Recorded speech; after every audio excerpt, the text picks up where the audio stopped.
Mr. J, I think the best way I can sum it up, he's kind of like an alter ego from who I actually am. Because my real name is David, so Mr. J is kind of like an extension of who I am personally outside of the music. I think my sound it comes from original hip hop. I'm all about lyrics. I try to be all about lyrics, consciousness, freedom of expression. That's probably the best way I can sum up my sound. Is pretty much freedom of expression. I believe you should say what you feel and mean what you say. Sometimes it comes with consequences, but I think you should be able to stand on exactly what you mean and how you feel. Mr. J is he's a cool guy. Very, very conscious driven, lyrics driven.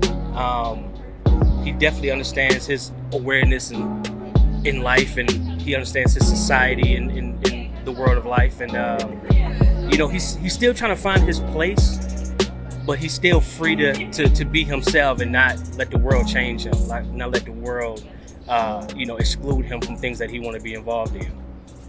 I would say it's a mixture between maybe Talib Kweli, Common, sprinkle of Eminem. My all-time favorite is Craig Mack. Once I heard the Flavor in Your Ear song back in '94, I knew I was listening to something special. I was listening to something special, and I wanted to be a part of it. And I just saw the whole artistic freedom that a lot of my heroes do. Kanye West, for example, Chaos. He's from Toronto.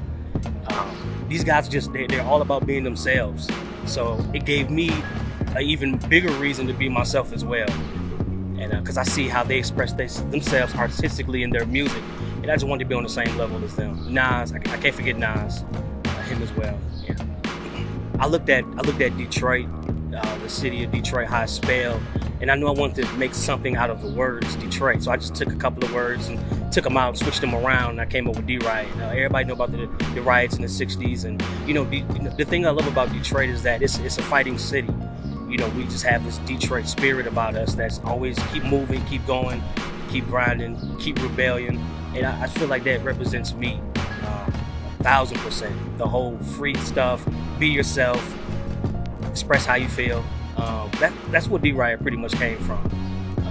It's kind of like a rebellious terms. Not rebel in a violent way, but just stand up for yourself.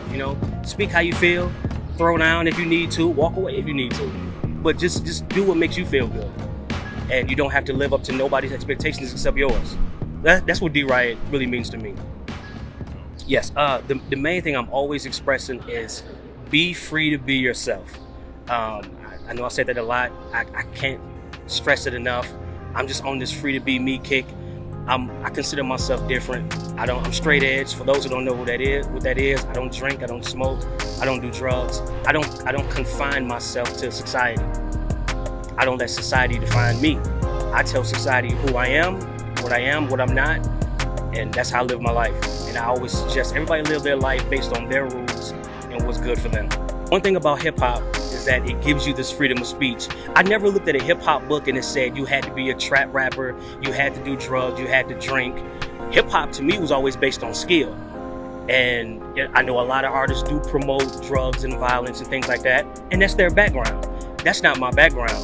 So I would feel like a hypocrite if I'm rapping about things that I've never done before or things I don't even partake into. And yeah, ironically, I come from the hood. I'm born and raised in Detroit, East Side, 6 Mile. But I know my do's and I know my don'ts. So my hip hop is just my freedom of expression, saying, hey, you can still rhyme over a beat, say something that's worth saying something without talking about drugs and alcohol.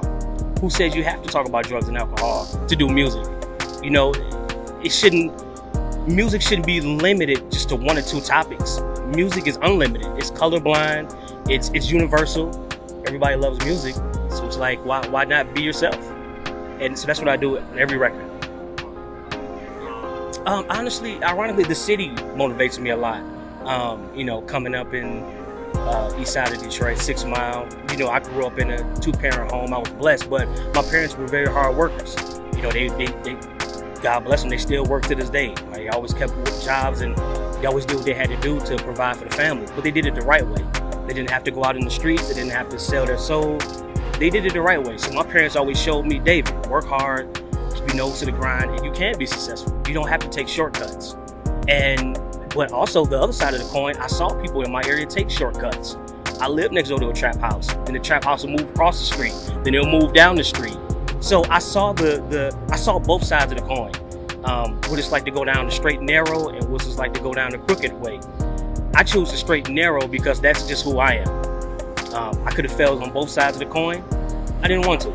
I choose to go the same route that my parents went, my older brother went. I feel like I'm doing an okay job, pretty good job. It keeps me out of trouble at least. Yeah. I'm only being me, free as I can be. I tell them what you get is what you see. I gotta be me, ain't no argument with me. I can never follow your lead. I'm free to be me. I'm the best that ever did it. Got a difference of opinion, come with it. I gotta be me, free to be me. I gotta be free as I can be.